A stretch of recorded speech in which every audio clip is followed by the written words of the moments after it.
राम जी, तमाम मंचस्थ अतिथि, बहुत ही सम्मानित मेरे सामने विराजे हुए बुजुर्ग, माताएं, बहनें, युवा साथियों, मैं आप लोगों को ये अपील और प्रार्थना करने के लिए आप लोगों के बीच आया हूं कि इस चुनाव के अंदर हम सबको मिलके इंडिया गठबंधन के जो प्रत्याशी है हनुमान जी बेनीवाल, जिनको कि कांग्रेस के शीर्ष नेतृत्व ने यह तय किया कि नागौर की सीट आरएलपी को गठबंधन में दी जाए, सीकर की सीट सीपीआईएम को दी जाए और इसी भांति आरएलपी और सीपीआईएम के जहां जहां वोट है वो कांग्रेस की मदद जिस जिस लोकसभा में हो सके वहां यथासंभव मदद करें। हनुमान जी बेनीवाल अभी मौजूदा सांसद है और ये जब सांसद चुने गए थे तब ये एनडीए के गठबंधन से एनडीए के सहयोगी के रूप में थे, लेकिन जब बात कांग्रेस किसान की आई, जब बात उन 3 काले कानूनों की आई जो कि मोदी सरकार ने बनाए और पूरे के पूरे भारत का किसान अपने आप को उद्वेलित महसूस करने लग गया। और जानकारी दूं मैं आपको कि एक राज्यपाल हुआ करते थे सत्यपाल जी मलिक, वो जब किसान बॉर्डर पे बैठा था तो मलिक साहब मोदी जी के पास गए और मोदी को ये बोला कि मोदी जी आप ये गलत कर रहे हैं, किसान पूरे भारत का ये चाहता है, क्या आप ये कानून वापस लें। तो उन मोदी जी ने ये कहा कि जो बॉर्डर पे बैठा ये किसान आतंकवादी है।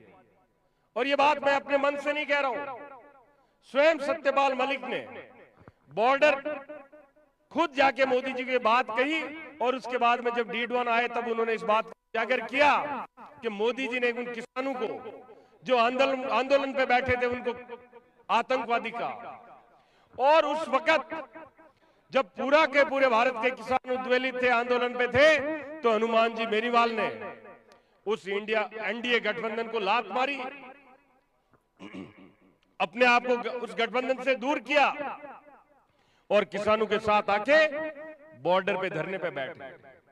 आज हनुमान जी बेनीवाल हमारे सहयोगी प्रत्याशी के रूप में और हम सब उनका समर्थन इसलिए करें कि जब किसान की बात आती है, गरीब की बात आती है, तो हनुमान जी बेनीवाल सबसे पहले आवाज उठाते हैं।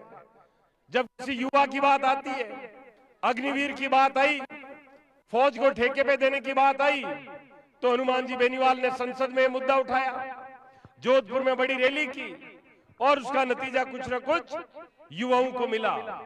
आज मैं आप लोगों से यही कहने आया हूं कि तमाम सारी बातों को मैं ध्यान रखना है।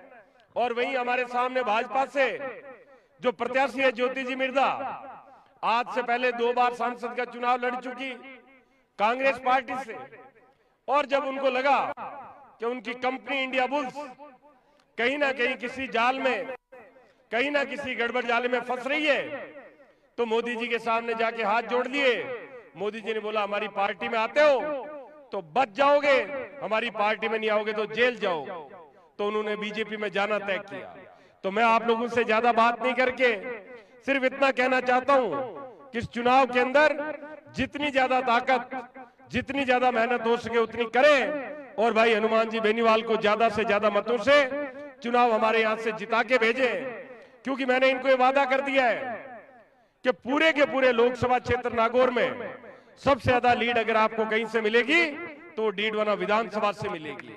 ये वादा आपकी ताकत पे है, आपका जो विश्वास मुझे मिला है उसके आधार पे, तो ये विश्वास बना के रखिएगा और आने वाले वक्त में ज्यादा से ज्यादा हनुमान जी बेनीवाल को वोट दें और चुनाव जिता के भेजें। और अभी तक जितने सांसद नागौर से जीते हैं उनमें सबसे ज्यादा वोटों से इस बार जीत के आए, ऐसी मेरी कामना। मैं निवेदन करूंगा हनुमान जी बेनीवाल को। पहले तो मैं ये बात समाप्त कर दूं आपके एमएलए साहब,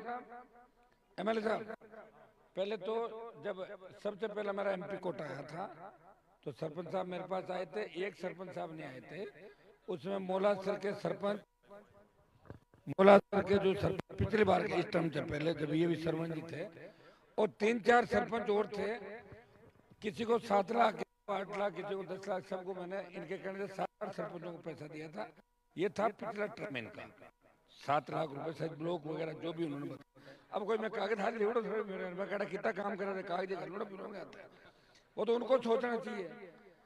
और 10 लाख रुपए डीएमएफटी से, जिसका एमपी ट्रस्ट है जो निकलवाया ना मैंने 100 करोड़, उसकी एज जारी होके और एपीएस के मैंने आदेश करा दिया। 10 लाख रुपए राज्य के उच्च माध्यमिक विद्यालय में गेट निर्माण, प्रार्थना स्थल और सारा 10 और 7 17 लाख रुपए आपके यहाँ पे पंचायत के दे दिए। अब यूं तो सरपंच साहब आके दे कि मैं तो हनुमान जी के घी को के झूठ बोलते हैं, कहीं के ठंडी मिला जाएंगे। ये ज्योति मृदा क्यों नहीं, हनुमान जी जानू ही कौन मैं। रुको, वो एक एमपी बोला मेरा हनुमान जी कौन है, आज दूसरी बार में हरा दियो कि मेरे भाई है। छोड़ो इन बातों को, कह रहा हूं मेरा काम है। हो सकता है पॉलिटिकल समीकरण कब क्या बन जाए, लेकिन कम से कम किसी भी व्यक्ति को इस तरह की झूठ नहीं बोलनी चाहिए। मैं तो ऐसा व्यक्ति हूँ, अलगपुरा नहीं, कोई किसी भी पंचायत जिले के अंदर कोई भी सरपंच आया, 100 करोड़ रुपए डीएमएफटी के और 5 करोड़ रुपए ज्योति मृदा के बचे हुए और 20 करोड़ रुपए 18-20 हमारे थे। अब समझ लो कि 125 करोड़ रुपए पंचायतों को बांटे। और सबसे ज्यादा डीएमएफटी का फंड, एमएलए साहब, डीएमएफटी का राजस्थान में इतना फंड कहीं खर्च नहीं हुआ जितना नागौर के अंदर। अब आना बात करो यार, अंदर में और देव थे बज क्यों कौन देव वोट तो हाँ कैसा। अरे सुनो, तो मैं थारे पक्ष में हूँ, खिलाफ को नहीं थारे, ठीक है ना। नहीं दिया था और दे तो कहीं दिख रहा है ज्योति का।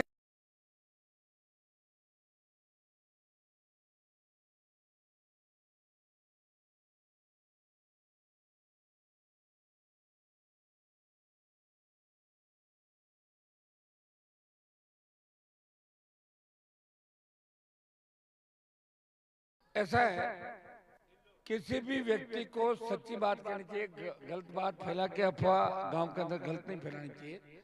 चुनाव आते रहते हैं, जाते रहते हैं। अभी मैं कह दूं कि मैं चांद पे गया था कि मैं चांद पे, जबरदस्त। मैं कह दूं मैंने अंतरिक्ष यान को भेज दिया, मैंने थोड़ी भेजा था। और जो आदमी जाता है अपने काम निकलवाता, एक काम नहीं, पैसा छोड़ो 20 काम किए मैंने तुम्हारे सरपंच के, कम से कम 20 काम और भी किए थे कई जगह, ठीक है ना। जब चेतन जी थोड़ी बहुत नजर यूं करते थे तो बचाव का रास्ता मेरे वाला घर ही था, ठीक है ना। भूलना नहीं चाहिए, याद रखना चाहिए हर व्यक्ति को, ठीक है। ज्योति मृदा बहुत पैसे वाली है, कहीं न कहीं छोटा स्वार्थ जुड़ा हो सकता है लोगों का, मैं नहीं कहता। वो तो 1 लाख करोड़ का घोटाला किया हुआ उसके पास। अगर वो छोटा मोटा आप जेब में देते तो बिल्कुल मना करा है, मेरे पास नहीं भाई, मैं तो ताकत से लड़ रहा हूँ। ये सत्ता छोड़ के सड़कों पर एक व्यक्ति जिसने प्रयास किया कि वो राजनीति के अंदर ईमानदारी से काम करेगा, और ये प्रयास का परिणाम है कि आप 6-6 घंटे इंतजार कर रहे हो। भरोसा आपका मेरे ऊपर, इसलिए मैं जिस दल से आया, जो चिन्ह लाया, आपने हमेशा मेरी मदद की। एनडीए जो गठबंधन था वो इस बात का था कि आपकी इच्छा थी हनुमान जी मोदी से अलायंस करो। जब आप लोगों ने कहा मोदी किसान विरोधी है, जवान विरोधी है, मोदी को छोड़ो, मैंने ठोकर मार दी सत्ता के और किसान जवानों के साथ आया।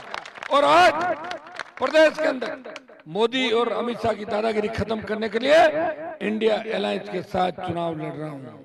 और मैं आपको विश्वास दिलाता हूं कि अब की बार नागौर साहब ने मुझे भेज दिया, देश प्रदेश की राजनीति के अंदर बड़ा बदलाव होगा।